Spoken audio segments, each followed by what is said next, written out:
everyone, and welcome back. I am Matthew Varnovitsky, and this is Through the Eyelets. Today, I'm joined by Nate Brooks. He is the assistant coach with the Ryerson University men's hockey team from 2014 to 2019. He's the current development coach of the Ryerson University men's hockey team. He's a recipient of the GTHL Herb Ebi Suzaki Coaching Award. He's the founder of Direction Hockey and the head coach of the 2008 Don Mills Flyers. Nate, thank you so much for joining me. Thanks for having me. I'm happy I got that out in one breath. Quite the impressive hockey resume thus far. But how are you doing? Good. Everything's good. Family's healthy. Just trying to push through. Hopefully, the last parts of this pandemic. And try to stay healthy and try to keep everyone as active as possible. Yeah, exactly. I mean, all you can do these days are just be grateful for what you do have and what you don't, because a lot of us have taken a hit from this, not able to pursue what we love. So the most important thing is just to be with our families, I guess. That's what I've been doing. So definitely, huge one thing, as a coach over the years, and we've been together, family time is, sparse when we get going. So this, 8-9 months or however long it's been has been the most time, our family has spent together, which has been really good. That's been really good. Exactly. And, I noticed while I was away in Cornwall, away from my family for many months, I obviously got homesick and I missed them.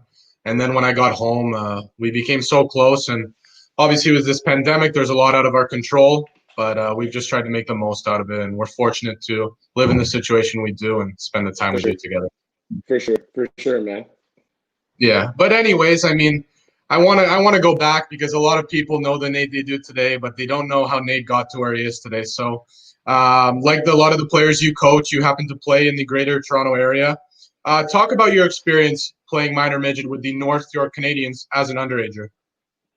Well, that year, I was very lucky to have an opportunity to play with those guys. One thing I can say about playing with that 85 team, it kind of showed me, how the best players conduct themselves, how they go about their business, how the most successful teams, go about their business. Getting an opportunity to play with, Anthony Stewart, who's, still one of my best friends to this day, Jeff Platt, Lou Chiquino, Daniel Carcillo, Brent Burns. It was a pretty special team.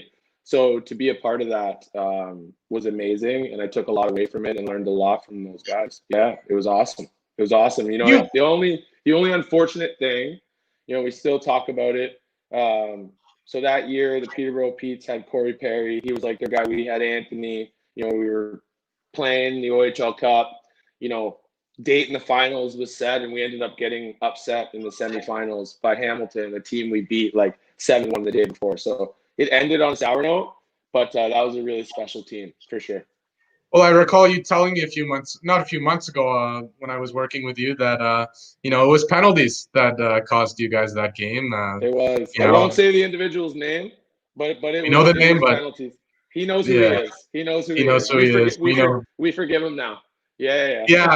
That's the game. It could just be one guy or a few guys that run into penalty problems, and we noticed it as well when I played for you. There were games we were in it, but it's hard to win when you're a man down for a large portion of the game. So that can make the biggest difference, Right. But did you feel as though while you were playing with guys you're up that you were forced to kind of play to their level and you kind of became a better player through that?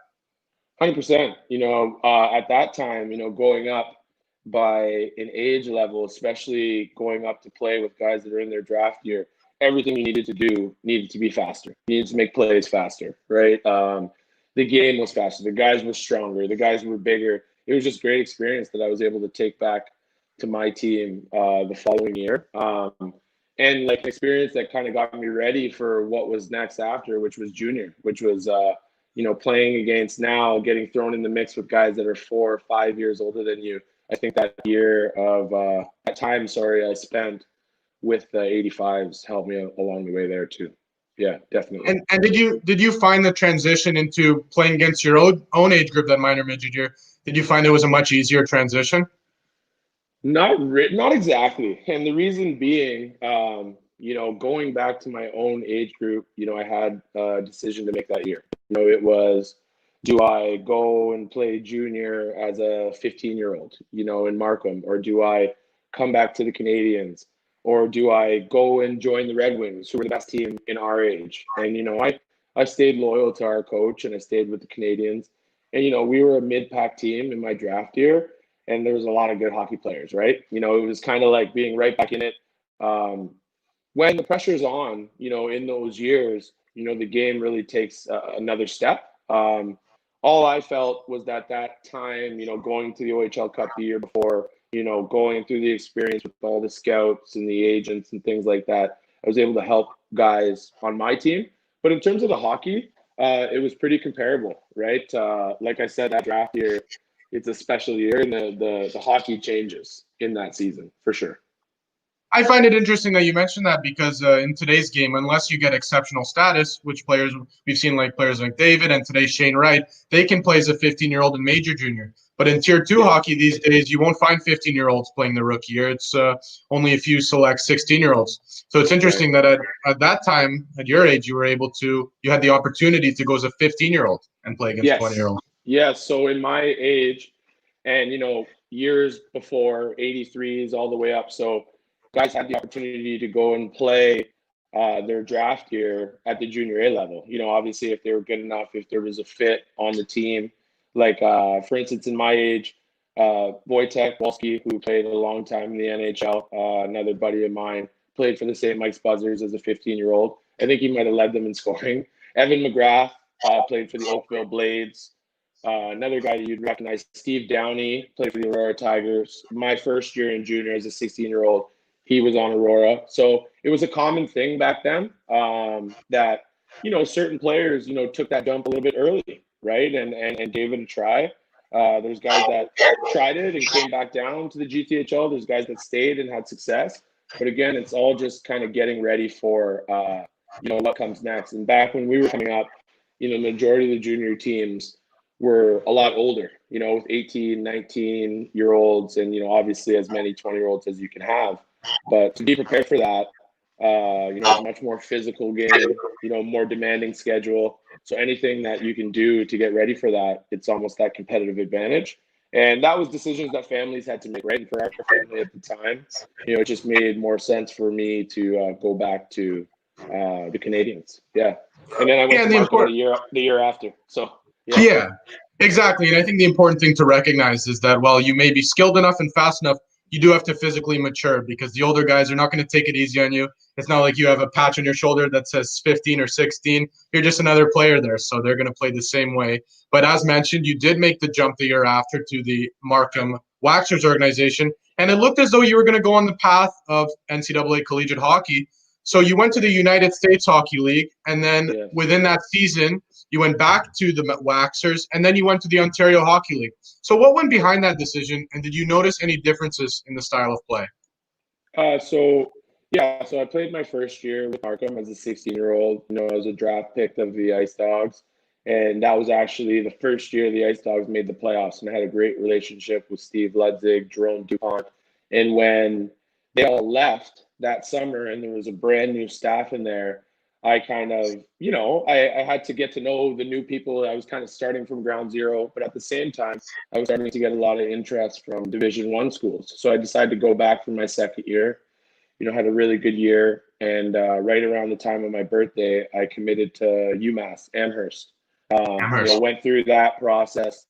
Then that summer, I was drafted to the United States Hockey League by the Chicago Steel and went out there. And honestly, looking back on it now, it wasn't the best fit for me, like the team. I wasn't necessarily the best fit for the coach. Now being a coach and seeing it through his lens, it just wasn't a situation that was working out that well. And it was better for both of us to kind of, move on. I came back, to Markham, and I had a decision to make, and what I decided to do was throw myself back in the Ontario Hockey League hat. And I ended up in Oshawa the following year. Met some great guys there. It was a great experience. But eventually, I ended up going to Canadian University, and I don't regret anything, from that time. The one, piece of advice that I would give a young kid, and I think I've told you this before, whatever you're going to do, just do it. I was really indecisive at that time. You pick a path and you go for it, right? I was kind of stuck in the middle, and why I like bounced around a little bit, in my junior career from the USHL back to the OHL. But it was a great experience. Not a lot of players get to do that, and I can say that I did. So it's kind of awesome. Yeah, yeah. Yeah, and it's important to recognize that if you have a good work ethic and you love the game, you'll do well no matter what path you're on. There really is no right path. But one thing that you like to emphasize and what's made you so successful as a coach is the player-coaching relationship. And you've always tried to get you to know your players well. You've always had really good team environments. And I could tell you the same thing. There have been times where even in Cornwall, where me and the coach, we've been at each other's throats with things. And, I always try and keep a good rapport and maintain a good relationship. But I've seen how having a good relationship with the coach and having a bad relationship can make the biggest difference, no matter how good of a player you are. Right. I think the thing is, Varno, it's a two-way street, right? Now being a player and a coach, I look back at, my player-coach relationships and realize the good ones, as a player, I like quantify the good ones as the guy who gave me the most ice time, right? I quantify the bad ones as the guys who maybe necessarily didn't use me as much, but I think on us as players, it's important to allow yourself to be coached, right? Allow yourself to get that criticism. Understand, when coach is demanding more of you, it's never personal, right? Coaches are there to make you better as a player, as a person, and to, grow the team as a whole. You're not the only guy on the team, right? And, he's got 17 to 20 players that he's got to deal with. And I think it's a two-way street. I look back on if you asked me 10 years ago about certain coaches that I had, I'd be like, oh, that was. But now that I look back on it, I realize I actually like all the guys I played for. Whether at the time, I was upset or whatever, I learned a lot from all of them in different experiences. So, I owe all of my knowledge that I have, in coaching and the way I apply things. Every single coach I had, has a credit to that for sure. For sure. And I Yeah, and I realize think I can say that comfortably now. Yeah.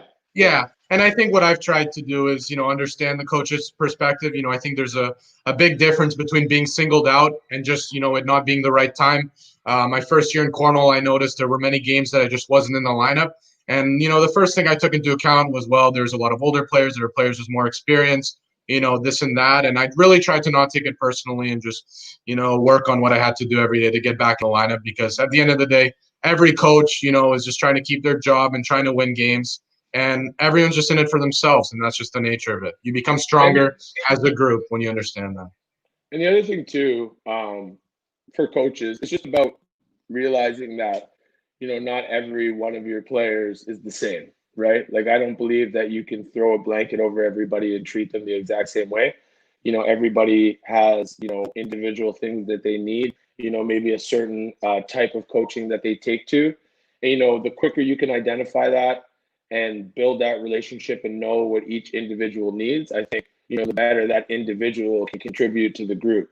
That's why, back to what you said, it's very important for me to build a relationship with every single guy, right? Every single family, and understand, the player fully, because that allows me to really, get into the development process with the player and the person. So, yeah.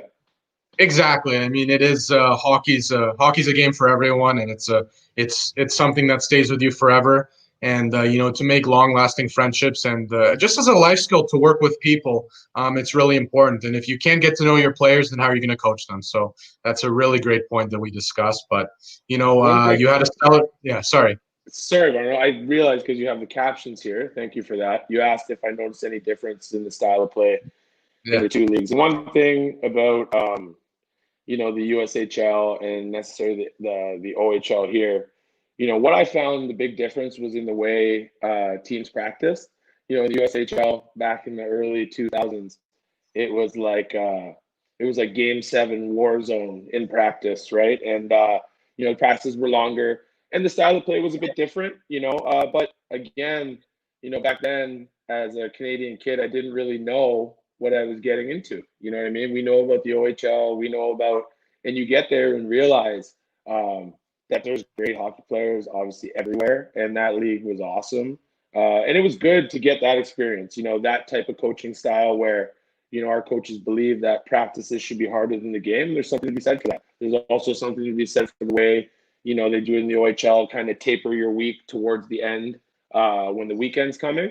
Both can work, and I think a nice little mix of both is perfect. That's what I think. Yeah. Yeah, and it's interesting you mentioned that because a lot of the preparation in the USHL is for the NCAA college game, and I've heard the same thing about the college game, that they're at each other's throats every practice. Every practice is a war because you've got so many guys, and they're going to be there for 4 years, and they're fighting to get in the lineup every single night, and it's apparently it's another level of competition with practices. It is. Practice is much different for sure.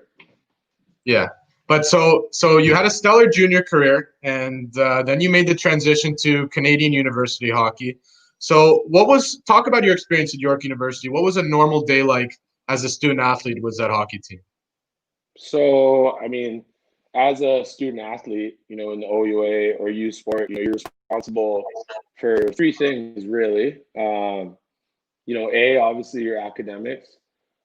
B, the hockey side of it and coming and performing, and obviously taking care of your body and getting your workouts in, and you're making sure you're eating properly, which can be a challenge at the university level, when you're not living at home anymore, and you got to make your own meals. So honestly, like at the university level, it's almost like a work day, Varno. You're going to practice at, if you're at York, you're practicing at 4 o'clock. You have class at 9 in the morning. Maybe you have a night class at 7 p.m. And somewhere in the middle, you're going to get that workout in, right? Like our team, there wasn't a set workout time. It was kind of, you had sign-in times and you had to get there. And, the biggest challenge for guys, at that level in the OUA and U Sport is putting all that together, right? It's putting all that together and getting comfortable in your schedule so that you can perform on the ice. I can tell you, if things aren't going well, in class, let's say, or you're falling behind, you go to the rink and now you have that in the back of your head. But at the same time, we're trying to progress as a team. You're still trying to progress as a player with more and more players coming out of that league and playing professional hockey. Lots of opportunity there, right? And finding your niche and how to schedule yourself properly and be disciplined in it. It's a huge life skill that you're learning at that level. And that's what the day-to-day is all about. And that's what we talk to the guys at Ryerson about, every day. It's just getting in that schedule, staying consistent, because, when you get into the real world, that's what you're going to have to do, right? And that's what university hockey is like. It's a work day. It's the way I look at it. It's interesting that you mentioned the management aspect of things, because you go from junior hockey, where you might have more autonomy, academics isn't as much of a component. You're playing that huge, whatever it is, 62-game schedule, to university hockey, where it's a much more condensed schedule, and you have the huge academic component. It goes from like 80-20 to 50-50 academics in hockey. So what were you studying? So I was an English major. I was an English major. I had the thought that I wanted to be a teacher. That was my original thought when I went in there. You kind of are a teacher in a way. Kind of am. I left a little early to go play pro. But yeah, it was a great experience there. It was a great experience, learning different things, meeting kind of different people, because as a hockey player, you spend a lot of time around hockey people. You go somewhere like York University, it's a diverse place. There's different kind of people. You meet new people, you learn new things.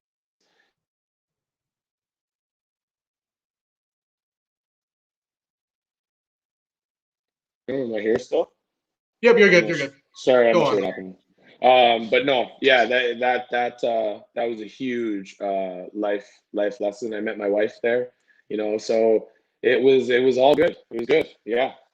That's interesting you mentioned that, because I went from in high school I was in a sports focused program, but it was a very diverse area. I mean, Dennis and I were really the only hockey players. The rest were just normal people who have whatever interest they have in their lives. So, to go from that to, which was great preparation for life, to Cornwall, where it's just hockey, just around hockey players, it's very interesting. So you kind of had the reverse process, and it's great. It's great experience. But as mentioned, you did make the adjustment to pro hockey. So specify on that. What was that like?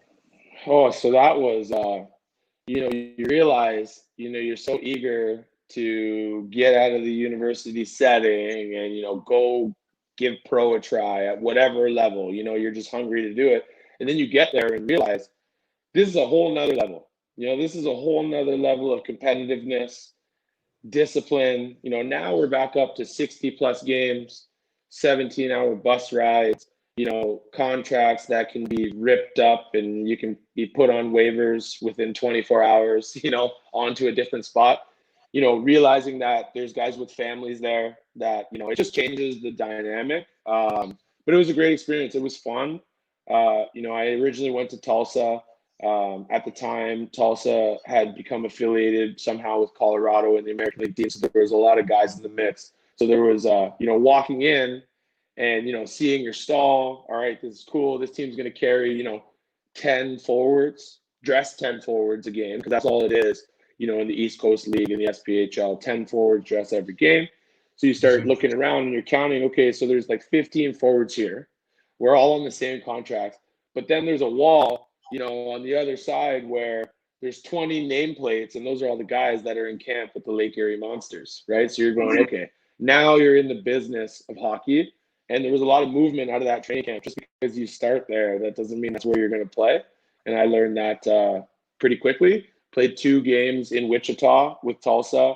The mix of players coming down. And honestly, like, I'll be honest, those 2 exhibition games weren't my best games. And you don't have time to not have your best game in that situation, right? So I was put on waivers. I ended up coming back. And then a few days later, left again to go to Fayetteville. And I kind of found a home there, found my niche on that team. But during that time, I found out that we were going to become parents. And, I had a tough decision to make that summer, right? Barna, that was where I was signed to go to Quad City, back in the Central League, which is in Moline, Illinois. So not too far from here. But for me, it was time. I spent a lot of time in hockey in my life. It was time to explore other things and, be a first-time dad without, being involved in that. And at first I had thought, like, I wasn't sure what I was going to do.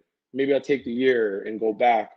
But, I kind of fell into a full-time job, fell into coaching and, had other interests, wanted to be a fireman. And so I started working towards that stuff. And, it's a great experience. And now to be in hockey, it's like that year and a half away from it,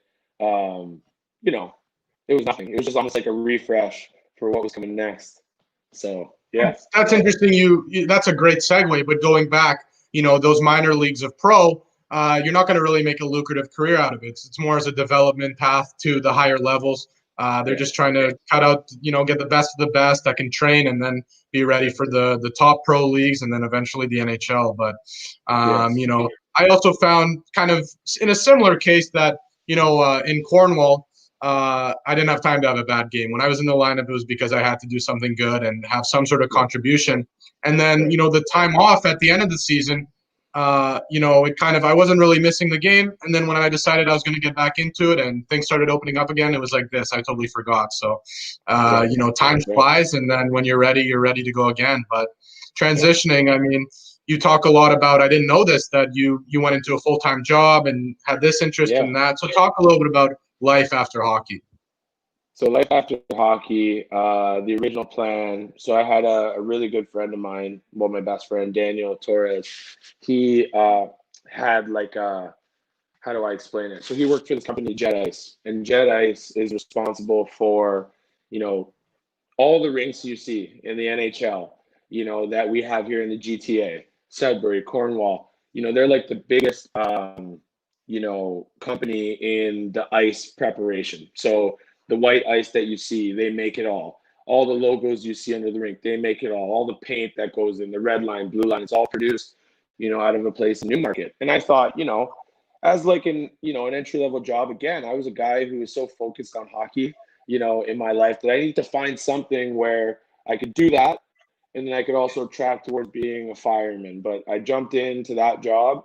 And what my responsibility was, I was part of, the ice technician team. So we would go into different rinks and put logos down, paint their rinks, Marlies, Leafs, Montreal Canadiens, you name it. So it was a really cool job, to start. But obviously I had other interests. I was trying to find my way during that time. And again, you have a young family. And literally, a year into that, because I decided to stay. The plan was to be there in the off season and then go out to Quad City. Ended up staying, having a great time there. And Daniel, asked me if I wanted to coach hockey as an assistant coach in this place, Forest Hill. I was like, you know what? Sure. I got time to do that. I'm working here. I want to be a fireman. And then, I think what happens next. But yeah, that was my first experience, kind of having, a real job for a long period of time. And, to see what the real world's like, to, think of it as a father. Now you have responsibility, to kind of give your kids the same opportunity that you had, the same things that I had, that's what I was focused on. Right. And, things kind of fell into place. So, yeah. Yeah. It's interesting that you mentioned kind of in a similar way, for 4 months in Collingwood when there was not much certainty, I worked at a butcher shop full time. And the one thing we both had in common was that it was because of someone we knew. Someone from there was leaving and they gave a good recommendation of myself. And you knew your friend who was in this gig and he was so open to having you. So networking is a huge component, Right. through hockey. It's all about those relationships, the people you meet, because you never know when it comes full circle and, you need your back scratched or someone needs theirs and you're going to end up collaborating. So that's Exactly. a very good point you made in your transition. Exactly. Yeah. But you got into coaching with Forest Hill and you became a development coach, and then you kind of started your own brand, was Direction Hockey, and since then it's become a mainstream avenue for hockey development for parents to invest in their children. So what do you think were some of the challenges early on in growing this business?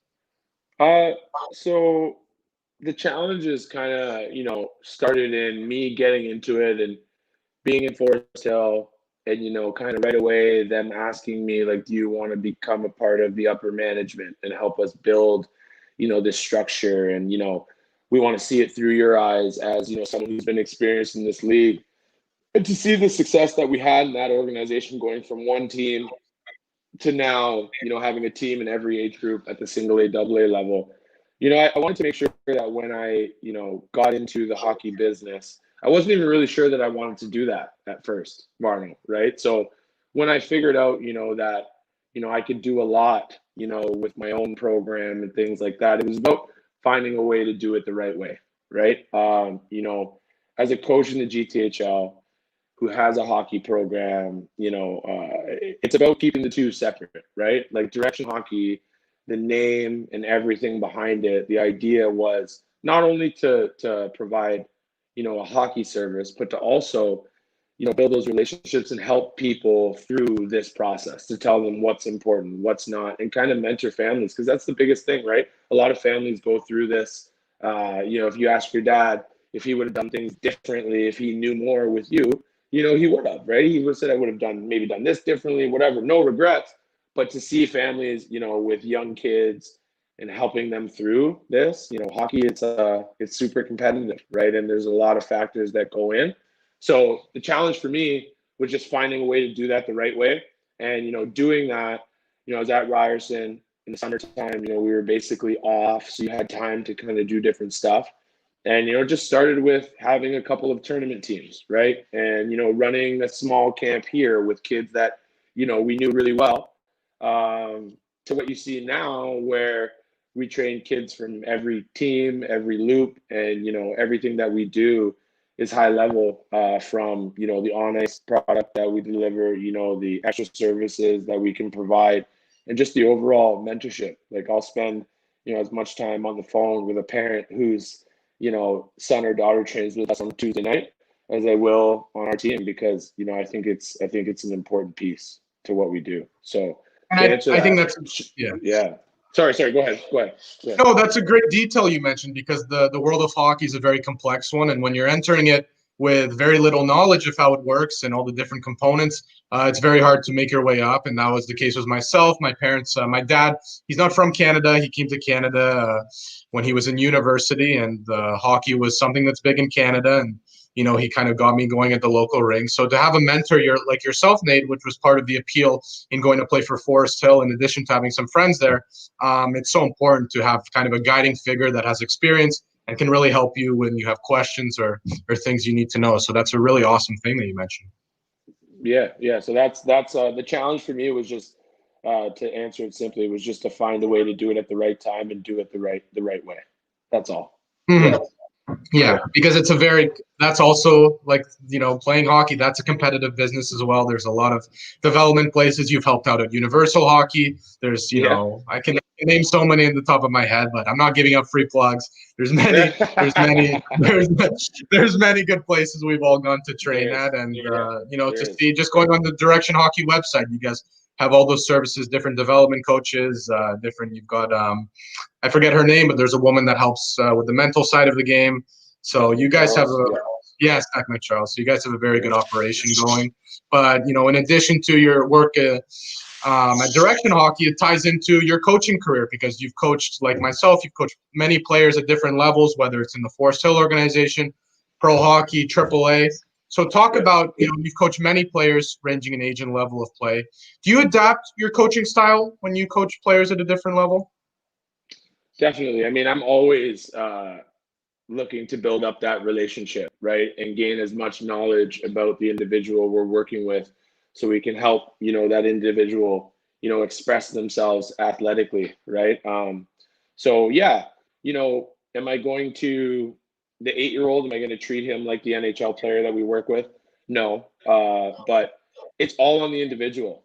Honestly, there's 8, 9-year-olds that are really, really far ahead in their development, and you can push them, right? There's some that, need different things, right? So the biggest thing is every individual is different, and to be able to look at them as a person and look at what skill assets they have, and taking the time to gain that information, that's the best way to, coach, at the different levels. As far as coaching a team at the different levels, obviously it's completely different, right? It's, at the university level, we're, talking more obviously about game tactics and, what we're going to do against this team, the little things that, let's say, Matt Mistely can do to free himself up a little bit. We're working on their development as well, skill development, but it's much more focused. They're way further ahead. They've been through the major junior ranks. Now we're like making little fixes, where the hardest thing to do is to take, a 7-year-old who's just learning the game and, turn him into a player. And that's my favorite, be a part of turning him into a player. That's my favorite thing, with our 2008s, to watch all the kids from when they were in minor Adam to now going into minor Bantam, and to see the way they've developed, to have a part of that is awesome. But again, every player is different. Every individual is different at every age and every level. And you just have to find a way to figure out what those individuals need. And you can go, there was days, Varno, where I would come from, a game against Western, and then the next day be at practice with you guys, right? And, the idea, the way it's done is a little bit differently, but, it's the same method, right? It's the same method, really, for me. Yeah, well, exactly. And an important thing you mentioned is the individual component. Different players have different incentive to learn. And when you're coaching younger guys, they may not have the passion yet for the game. They might need that extra help. They might need that kind of someone to push them and make sure they're competing all the time. Again, when you coach at a university level, when you coach at, guys that have played major junior, have been part of big games like Mistely, those guys already have the incentive. Those guys already, have the discipline, the management to know, everything's calculated at the level. When you get to lower levels, like when you're coaching myself and our team, like guys in high school, they might have different interests outside of hockey. Hockey might be something that's ending. So for yourself, it's really important to adapt your coaching style and know the players, right? For a guy like myself, I knew when I was playing for you that year that wasn't the end. That was just a year I needed to gain confidence, be ready for the years to come, work on the mental side of the game. But then there are other guys on that team that know it's like their last year, right? So there's so many differences. And that's interesting, right? That's a great example. I can still remember talking to your dad about your situation, and at the time when you came, like, yeah, sure, you could have played AAA, but it was about you. You stayed at the AAA level, but it was about you gaining confidence, right? And coming down, and being more dependent on, and having someone like me who was willing to maybe find something that you were missing to help you be more successful at the other level. And I think we did that, man. And it's like, you said it, we had guys on that team who, were already in their minds, this was the last year. This was it. We had half of you guys that were still, wanting to play and wanting to move on. So to find a way to get that group, on the same train and moving forward, all it did was make me better as a coach, right? Because one thing that that team did, we worked hard, we competed, and we came all the way from that team started as a single A team, a 13th place single A team, to a top double A team, within 4 years that, I still think that team could have won, but obviously we'll go back to the penalties and things like that. We don't need to bring that up right now, though. We do But not. yeah, No, I try not to think about it, but we were on our way. We came back from 5 points down to 1 in that first round, and we showed some character. And then we go up we against the did. powerhouse. We Yeah, did. We did. We did. I yeah. remember saying to you guys, all we have to do is win one period at a time. And we literally did. And I can still remember the save that Ethan Christie made, Oh my in God. overtime, Yeah, or right before overtime. So yeah, no, yeah. that was good. That was good. Really good. Yeah, Really good. that would Really have good. been Yeah. a minus for myself. I was hoping he made that save, so it's good. He came clutch. But no, in all seriousness, some big names came through in that series, and like Stephen Bozier scoring the overtime winner. Rotter was so strong. It was the core group of guys. We came together 5 points down to 1, and we just said we're still in it. It's not over. We love this game, and we're going to give it all we got. And Willowdale got cocky. Yes, They they did. uh, they They thought they didn't. were The through. amazing thing about that is that team didn't beat us once all year. No, they And before the playoffs, we had a couple things, internally that we had to deal with, that wasn't necessarily the right time for that.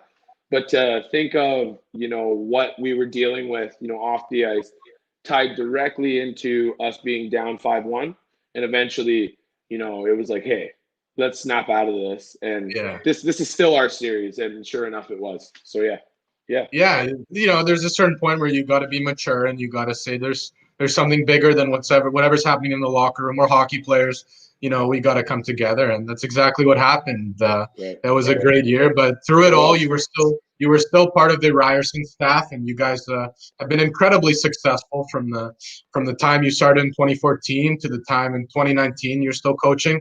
You guys have been competitive for the West Division title. So one thing that's important to that is recruitment. How are you guys able to recruit graduating junior players from all over Canada? So it depends on where the player plays. Whether it's the OHL, what situation the player's in. Obviously, for us, it was our goal when I first came into that team. Uh, we were still a mid-pack team, in the OUA. From the time when I played, Ryerson was actually, one of the last place teams in the league, played out of George Bell, wasn't that attractive of a place to go to. A lot of travel back and forth from school to the rink. Well, when Maple Leaf Gardens, was changed into the Mattamy Athletic Center, that changed everything. Now we had a facility that was a one-stop shop. There's classrooms in there. A lot of the classes you're going to take are in the arena. There's the gym there. There's academic support. There's sports psychologists. Coaches are all in the building. You practice in that building. So that, downtown Toronto, that was a big attraction for guys. And in recruiting, like you said, part of the attraction coming to our Forest Hill team was you had a couple buddies on our team. If you didn't, that would have made it harder for someone like me to bring you in. Well, for me, the change, in Ryerson University in my first year, and I'll give him the credit. We had one, big time player, Michael Fine. We had Jamie Wise before I got there. These are guys that led the country in scoring, and were first team all stars at the U Sport level. Now we were starting to gain some traction, right? Then we were able to land Alex Basso. What me and Johnny decided a long time ago, along with Doug Helinski, our head scout, who deserves all the credit for getting these players in front of us, is we always swung high, right? Alex Basso is a guy who might sign an entry level deal. He might do this. He was kind of our focus. And when he decided to come that year, we were still an average team when he came the first year. But he kind of started the train. The next year after that, we we had our best recruiting class ever. Chris Marchese, Josh Stirk, you name it. Luke Mercer. We had guys who were first rounders to the OHL who wanted to come and live in Toronto, who maybe necessarily didn't want to go out to New Brunswick to play for UNB. And, we started having a lot of success, right? And now what you see is us over the last, 5 years. I think we've been in the top 5 in Canada, in the weekly rankings, pretty consistently over that time. Obviously, we've had times where, you go on a losing streak, you have some injuries, but the recruiting kind of, when you put the program together, the right program, and you deliver, and, the team's competitive and players are getting better, and we're advancing players onto pro, it helps the recruiting process. And, now our team, that's where a lot of guys want to play, right?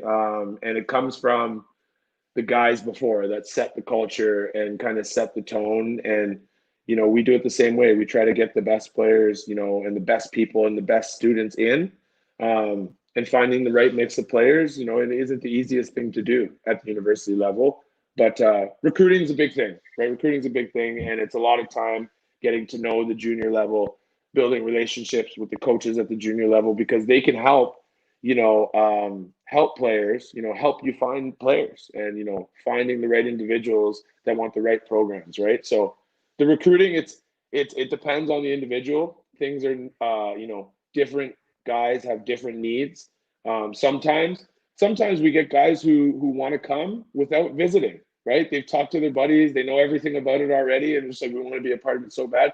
There's other guys, a lot of the players that we go after, UNB wants them, McGill wants them, Acadia. So we're usually, in a bit of a recruiting battle, and we tell guys, it's just up to you to know what you want. You're making a huge decision. It's going to be at least the next 3 to 5 years of your life that you're going to spend here. So, we try not to put any pressure on. We just try to let the program speak for itself, and it does, and it will continue to. Yeah, and the one thing that's consistent with in all levels of hockey is, if you want success, a really important thing is to keep that core group of guys. And I noticed you mentioned Forest Hill. You started Forest Hill when it was a weaker single A team, and I even remember playing you guys. I think it was in a spring hockey tournament before I knew any of you, Ben or Grayson or you. And I was with like a team of very good players, and you guys are just a single A team wearing those. I think it was Bucks hockey jerseys. Bucks, yeah, the Bucks. Yeah, Bucks. That's right. So it's not like you guys were we beat you guys pretty bad, but then a year later, or a year or two later, I'm on that team with you guys, and you guys I've seen have come a long way. And it all just starts with keeping that core group of guys, having that locker room presence, having those guys that can make it easy to recruit other players, because they see those guys have been there longer and they might know them.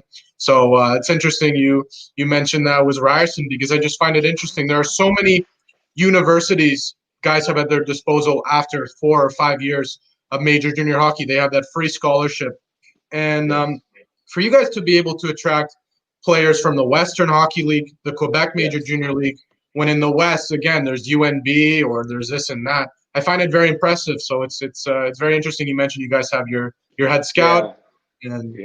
He deserves, Doug deserves a lot of credit. Obviously, as coaches, we don't have as much time. Me now, I spend a good amount of time, watching some of the players that we're thinking about, maybe bringing in, because I have more time to do that. But when you're behind the bench, in the heat of the year, every day with the team, you need somebody like Doug, right? And Doug kind of sets the table, and then we're there to, close the deal, assess the player, how that player will fit into our group.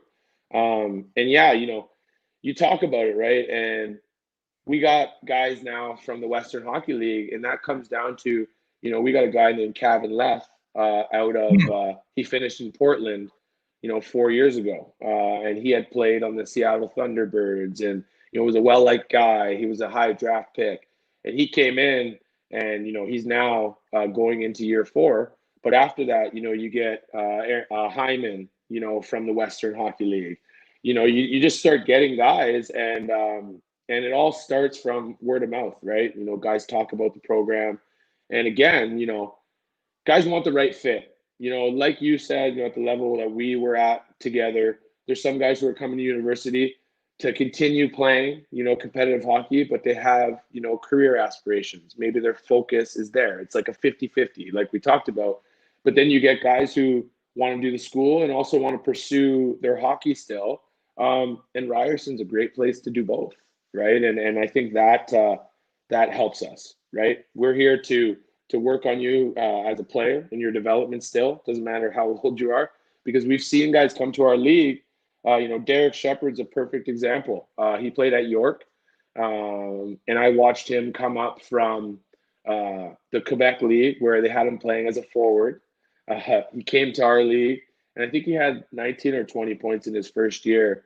And all of a sudden, he comes back the next year, and he's a new player. Now he's scoring 30, 40 points as a defenseman consistently. I think one year he had 6 overtime goals, and playing in the American Hockey League, right? I think he just stopped playing, but went on to have a great career, right? And it just goes to show that everybody develops at different times. One of my good buddies, Kevin Henderson, went to UNB and signed an entry-level deal from UNB, right, after the OHL.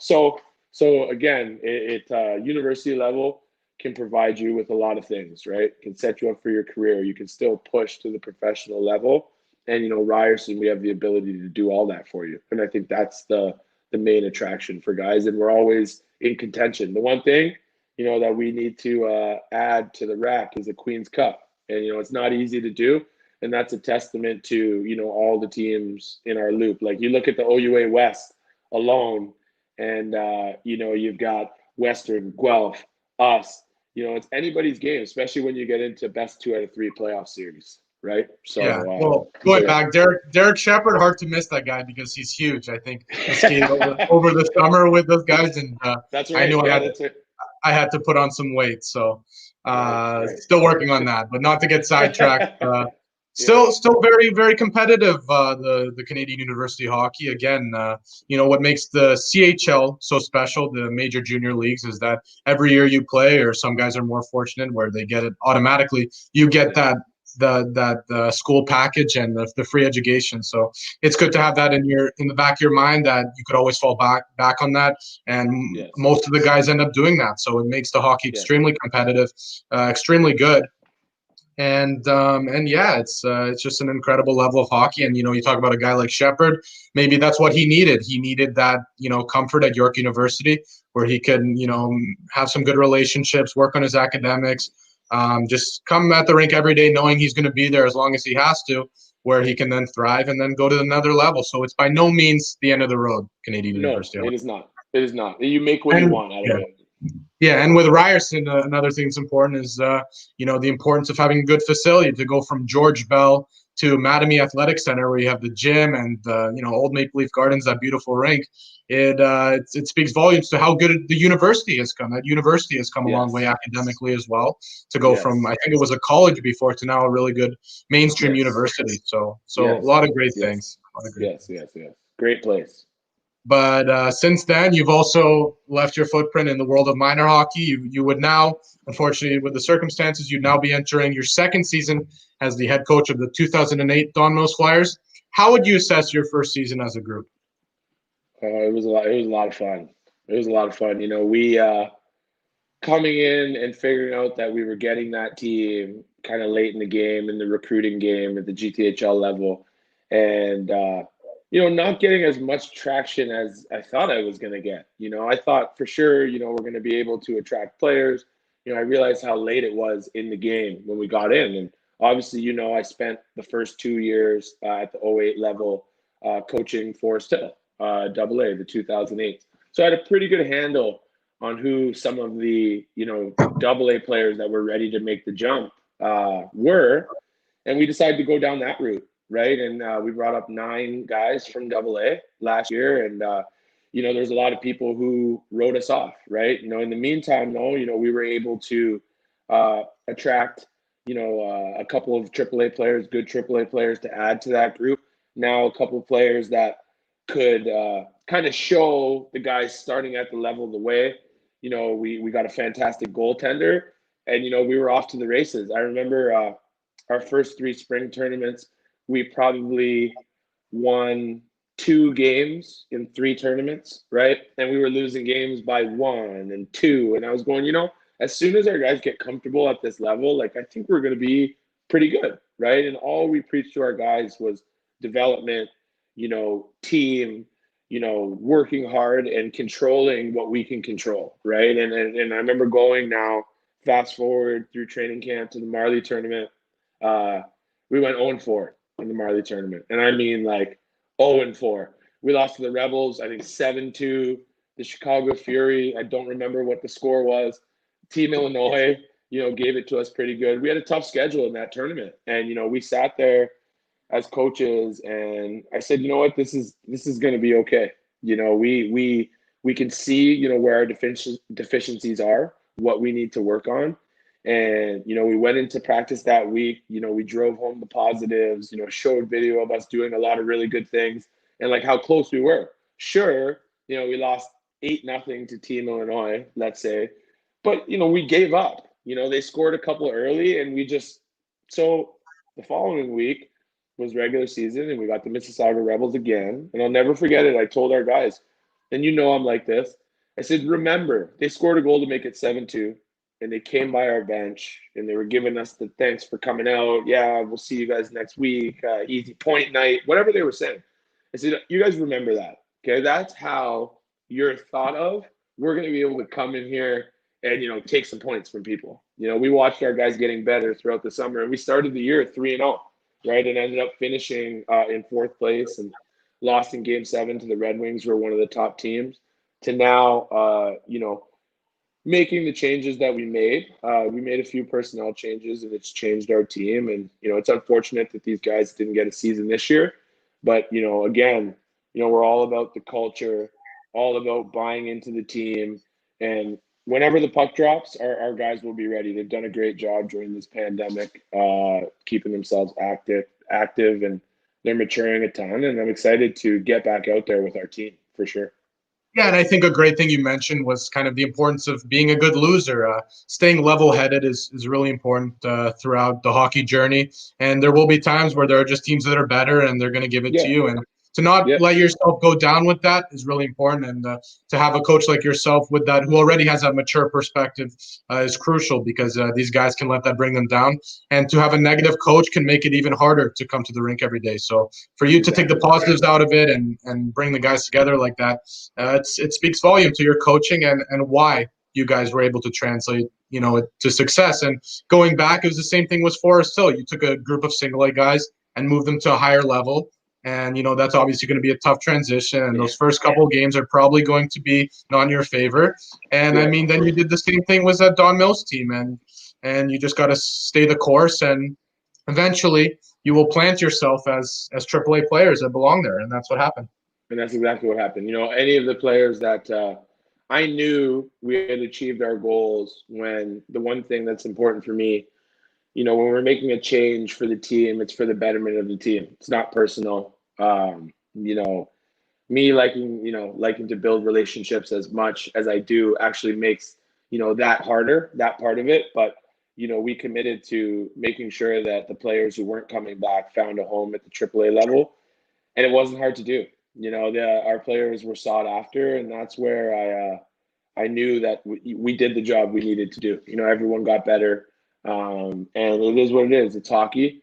We have to stay competitive as well, right? It's like that fine balance, and still work with most of the players that aren't on our team anymore, right? And again, that goes back to separating the direction hockey and letting people understand that that's part of my passion, developing players. It has nothing to do. You can come to direction hockey 7 times a week. It doesn't mean, that you're going to be on the Don Mills Flyers, right? The team and our program are 2 separate things, right? So. Well, and that's great. And that's why you won this award, because of how much you care about building those relationships and making sure that you understand that it's just minor hockey. This is an experience for players where, they have to come out of it a better person, as well as a better person in addition to being a better athlete. And I noticed during my minor hockey that it was very cutthroat. In addition to being competitive, the coaches, it wasn't all about really making the players better. It was about winning games. And while you become stronger through it, you could get hurt in the process. So for you to understand that there's a community component, and it's about turning these boys into men and keeping those contacts. That's what's made you so successful and has made your reputation so good. Yeah, thanks. And it's when you commit to development and you stick to it, the wins come. So Mm-hmm. yeah, Yeah. it is what it is. Yeah. Well, you've taken your wisdom to a place of more wisdom, the world of professional coaching through the NHL Coaches Association. What were some of the key takeaways from those seminars? Well, so before I became, a member through the BIPOC program, I went out to Vancouver to experience, what the coaches clinic was like at the NHL draft.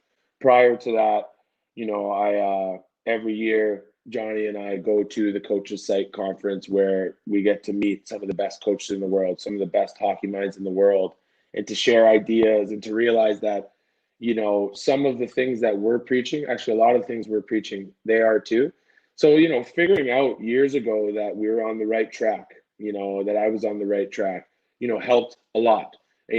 Being a part of this program now and getting an opportunity, in the last couple of weeks, I've sat down with, Kirk Muller and Dominic Ducharme with the Montreal Canadiens on Zoom and, asking questions and talking back and forth. I sat in right before the season started on Rick Tockett's coaches meeting, planning his week for practice with the Arizona Coyotes and just networking and meeting these guys, and realizing that, everybody had their own path to that level. Some were players at the NHL level that had great success, and ended up, kind of falling into coaching at that level. Some of them, like me, started right from the ground level, like Steve Spott, who's my mentor, my number one mentor, I would say, in this. He started, coaching the Markham Thunder, 1983 team, right? And, now to be, he's had to have been in the league for 10, 12 years, in different places, him and Pete DeBoer.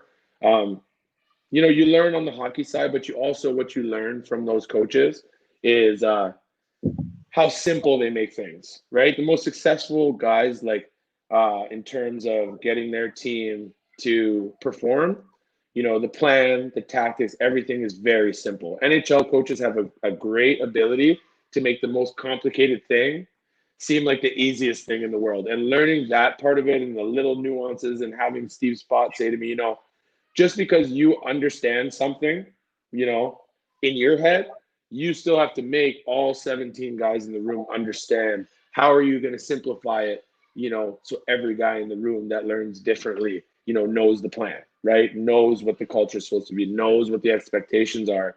And just, being able to collaborate with those guys and have them take some of your ideas and be like, oh, that's great. It goes a long way. And, eventually, you build more of those relationships and you get an opportunity through one of those guys that you met at that level, and we're now seeing some of my really good buddies, Joel Ward with the Henderson Golden Knights, the AHL affiliate of Vegas, Chris Stewart, the development coach of the Philadelphia Flyers. You continue doing the right things, building those relationships and honing your craft. Hopefully we get a chance at that too someday. Yeah. Yeah, and one thing you mentioned, whatever field you work in, you'll be successful if you have a great ability in communicating an idea. And that's what makes the NHL coaches so successful, is their ability to take these guys that have already accomplished so much and be able to communicate something in a way that they can go out and then perform it. And, a lot of the systems are very, very complex. You've got all the video sessions working with different guys. So if you're able to communicate in a simple way, that will make you successful and will turn into wins. But, a great component that you mentioned too is the networking. You've gotten to meet so many people. You look at your Don Mills team now, Joe Denome, who was with us with Forest Hill. He's still with you. That's someone you knew growing up. I got to read about Rain Carnegie and his story, how he was a very successful player, had a very successful career, and then you reached out and said, hey, come to the world of coaching with me. And it's all networking. It's really just about who you know, and that's a great thing. For sure. And getting to meet some of the coaches who have won Stanley Cups and national championships at the Division I level is pretty cool. So, and then, last year, no, 2 years ago now, Johnny and I actually had an opportunity to present at the coaches site conference, a little on ice presentation. And obviously him and I, it was our first time ever doing that in front of, all the coaches and the crowd. And sure enough, 10 minutes before we were going out there, the power went out. So now we didn't have microphones anymore. They're like, "Do you still want to do it?" We're like, "Yeah, we know that it was in our rink. Don't worry, we know this rink like the back of our hands." And we went and we screamed at the top of our lungs so everyone could hear us. And we did our presentation in the dark. And I think nobody's told me that it went bad. So, I'm looking forward to my next opportunity to get up there and, share my ideas with people for sure. Yeah, again, that's what's made you so special is your ability to communicate things in a way that people can understand. But you take that experience and you keep building on your resume, and you've gained so many supporters along the way. But what would you tell a younger Nate? Oh, wow. I know, kind of a big, So kind of a big. I would honestly tell my younger self, and part of what I try to impart into these younger hockey players, enjoy your time. Like when we got up to minor Bantam, I look back and it was all I was focused on things that what scouts are in the stands. Oh my God, like what's my agent gonna think? Oh my God, what's the you know, I would tell myself just enjoy the moment and control what you can control, right? And that's how hard you work, and that's enjoying it. It goes by fast. Like Warren, I'll tell you, it was like yesterday. I feel like dropping the puck in Chesswood against the Red Wings. You know what I mean? When really it was like 20 years ago, right? So like things happen fast. Minor hockey. Coming up in hockey and having an opportunity to play and go through the different levels, you have to enjoy it because when you realize, even the best players in the world, there's a lot of people who don't make the NHL, right? There's more people that don't make the NHL than people that do, obviously. And you take that time and you never want to look back and think that you didn't enjoy it. For me, if I could tell my younger self something, it would be like, take a deep breath, enjoy this time. Whatever is going to happen is going to happen. You just go out and put your best foot forward every day and stay positive, right? I used to say it to you all the time. It's very easy to get negative, and you realize, that negative thoughts and negative talk, all it does is bring negativity. Enjoy yourself, think positive thoughts, enjoy your teammates because the time with the guys, in the dressing room and on the road, that's time, very special time. You look back on that and some of the relationships that you forged over time. Like I can tell you, I'm still very close with a lot of the guys that I played with. We spent, intimate time together, spending every day practicing, getting to know guys. So yeah, I would take the stress out of it for myself and just focus on having fun, playing the game and working hard, whereas the younger Nate, overthought things and, thought about things that were out of his control. And now part of that experience, though, I believe everything happens for a reason, Varno. I went through that experience. Now I can kind of pass that on to you guys, what I would tell my younger self. Right. And yeah, just enjoy your time, Nate, is what I would tell myself. Yeah, and Yeah. it's kind of easy to say it now, but it's all part of just, growing up and being a teenager and getting through those years because you don't have the wisdom yet to look in the mirror and say Right. everything's going to be all right, Right. properly assess situations. I've kind of taken my experiences and definitely learned from them to become a more well-rounded person, someone who perceives things in a better light. So it makes you stronger, different experiences, and you become wiser. And you said a lot of good things there, Nate. But I mean, Yeah. that's Thank all you. I have for you today. I thank you so much for taking the time to speak to me today. You've been a great mentor thus far, and I hope to continue working with you. But go enjoy your football. Thank you so much, Nate. Tom Brady, Aaron Rodgers. It's going to be a special day. Varno, thank you. And I'll tell you, this like experience like this, is why I love doing, what I do. I still remember you as the young kid, coming in, hot tempered and, but the one thing, you always listened and, to have this relationship and to see you doing what you're going to do, and the success that's coming your way is, is very great to see, and this is why I do what I do. So anytime I can help, I'm here. And thanks for having me. Nate, it warms my heart. I hope to see you very soon when this is all over. Thank you so much. Go enjoy it with your family. All right, Barnum. Take care, man. Thank you. Thank you. All right, everyone. That was my interview with Nate Brooks, an exceptional person and mentor that has been there for me since I was 15. I hope you all enjoyed. If you like content like this and want to see more, please hit that subscribe button. Thank you.